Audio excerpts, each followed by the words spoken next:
Сәлем барлықтарыңызға. Бүгін біз сіздермен керемет қызылшадан салат дайындайтын боламыз. Толық ингредиенттерді описание бөлімінде жазып қалдыратын боламын. Ең алдымен картоплымызды үккіштен өткізіп, осылай қызартып қуырып аламыз.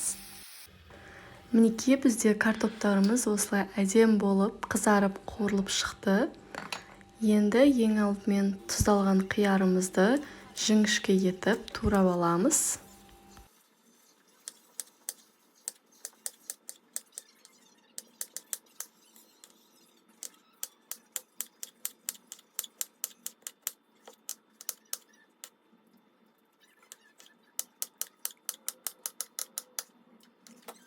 Егер сіздерге арнам ұнап жатқан болса, арнама тіркеліп, қолдау көрсетіп, лайк және комментарий қалдыруды ұмытпаңыздар.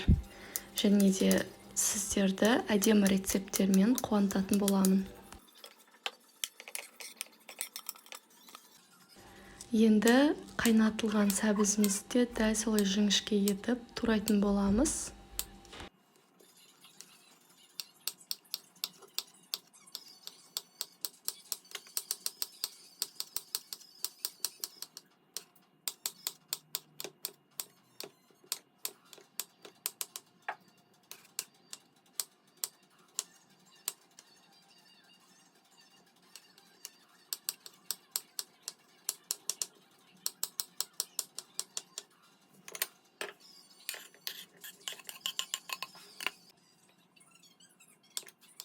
Ендігі кезекте жұмыртқамызды дәл солай жіңішке етіп турап аламыз.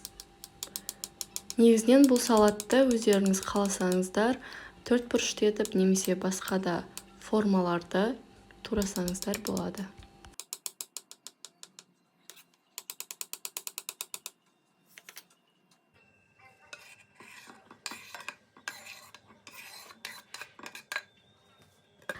Ең соңында бізде қайнатылған қызылша, оны да жіңішке етіп турап аламыз.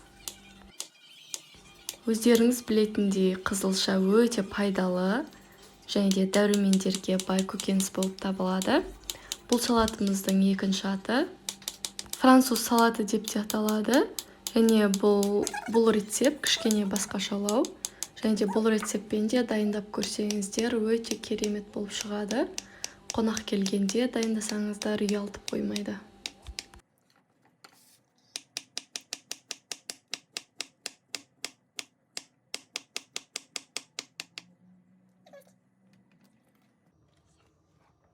Барлығын турап болдық. Енді горохымызды салып, үстінен ең бірінші қуырып алған картоплымызды салып, жақсылап майонез салып, кішкене татымына қарай тұз қосып жіберіңіздер.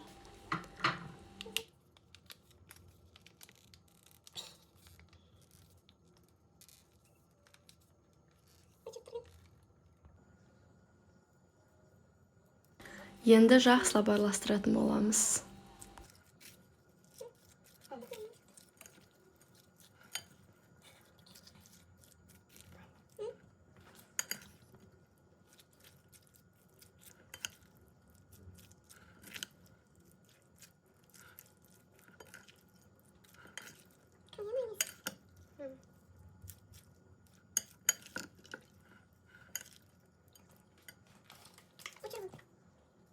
Мінекей біздің қызылшадан керемет дәмді салатымыз дайын. Егер сіздерге видеом ұнаған болса, арнама қолдау көрсетіп кетіңіздер.